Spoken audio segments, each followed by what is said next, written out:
Morena koutou katoa. It's Easter Friday, the 15th of April, and very much feeling like autumn. The oaks are turning red, all the wild animals are migrating and settling in for the year, and we even had our very first frost this morning.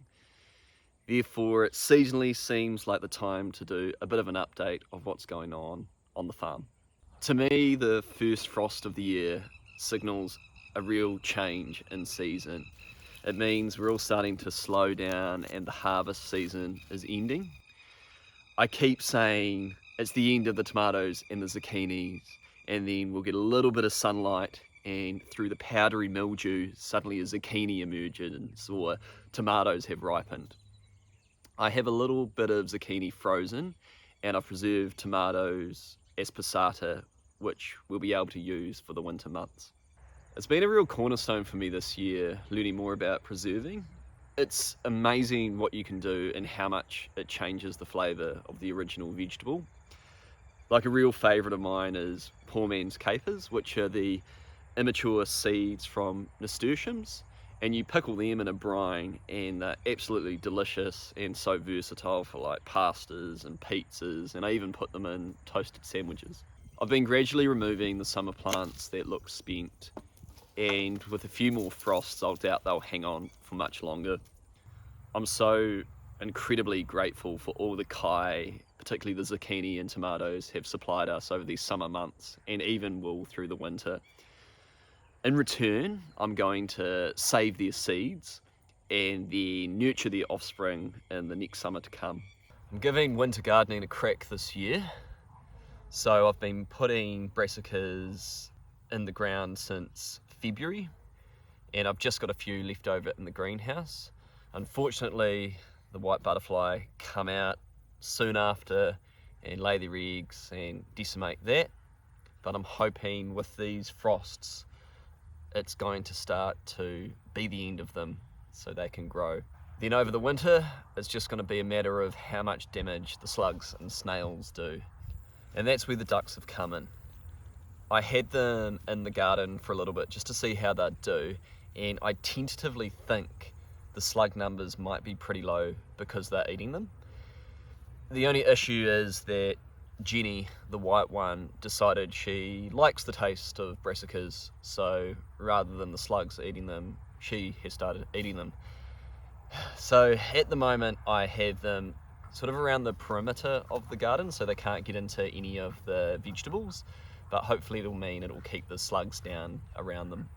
With winter approaching and removing a lot of the summer crops like the pumpkins and the corn, I've added a green manure cover crop in the beds where they were, and this is just to keep the soil covered and to keep something growing in it, and that's meant to be really good for keeping the soil healthy, and then when you want to get your summer crop in, you can chop and drop it and it will bring a whole bunch of nutrients back into the soil.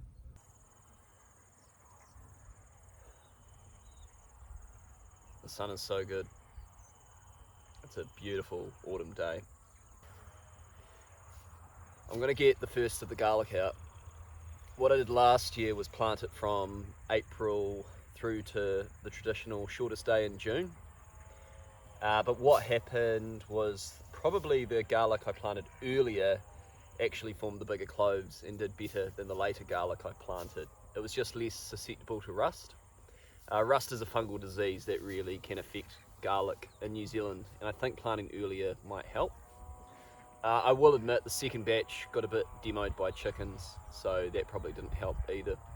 Anyway, what I typically do when I plant garlic is I first chuck some cardboard down to kill any weeds and keep them all out. Some cow manure, which is in short supply, of course, because we got rid of our boys. A little bit of seaweed for trace elements. Some fresh homegrown compost. Well, it's not fresh, it's almost a year old. And then I lay down this pea straw, put the cloves in, and water it in with some diluted seaweed tonic. So, better get going.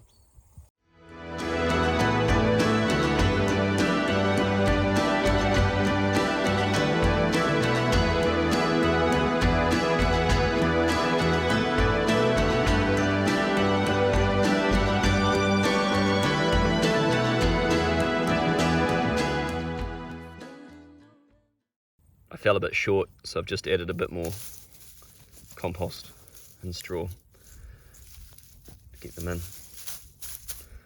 But as I was adding the compost, look what I found. A compostable toothbrush that obviously hasn't composted. Now I will say, in the toothbrush's defense, I am using a slow compost method, so it might not get to the temperatures that are required to compost this toothbrush. But interesting to see that it hasn't worked through the cold compost method. Some of the ewes are likely pregnant, been with Ron for over a month now. I'm giving a couple of the girls a break this year, and particularly one of our ewes, Molly, she's actually lost all 3 of the lambs she's had over her life. And I don't think it's down to her poor mothering ability, more her genetics. She just produces weak, sickly lambs, so we won't be breeding from her anymore. Our Orpington chooks have stopped laying now around this time of year, and I'm really missing the eggs. But it's around this time that a lot of them start to do a molt, and some do a hard molt, where they, honestly, you think they're dying, they lose all their feathers, but they're putting a lot of energy into having a new coat, I guess you call it. The chooks have also had a little bit of like the scaly leg mite. It's interesting, some get more affected than others. So I recently have put a Vaseline solution around their legs, and what oils do is it's meant to suffocate the mite so it dies on their leg. The food forest is nicely ticking along. Here I've got a dwarf nectarine tree, and the girl below it's doing all right. So there's a little bit of clover here to fix nitrogen and act as cover, a little rhubarb which is taken off, things like mint and other herbs over here, like we've got lavender and sage, and even a couple of artichokes further back. So the hope is that all these plants will work together in symbiosis and provide us with food and help the ecosystem. I've been slowly trying to suppress the grass around here by laying cardboard down or carpet to kill the grass, and then covering it in wood chip once it's dead. The wood chip should eventually break down, and hopefully it starts to help this act as though a natural forest system would. That's the idea anyway. I've managed to get a few almonds off the almond tree, which was the first tree I planted when we moved to this property. A lot of the trees are now losing their leaves as they go into dormancy in preparation for the winter. We're also very close to Feijoa, or Feijoa, however you say it, gluttony, which should be ready in the next few weeks. Well, I'd say that's about a wrap of the autumn farm tour. I hope you are all having a wonderful Easter and some time off. And as winter approaches, I hope you take the opportunity to slow down and have a good rest. If you made it this far, thank you for watching. Ka kite, anō.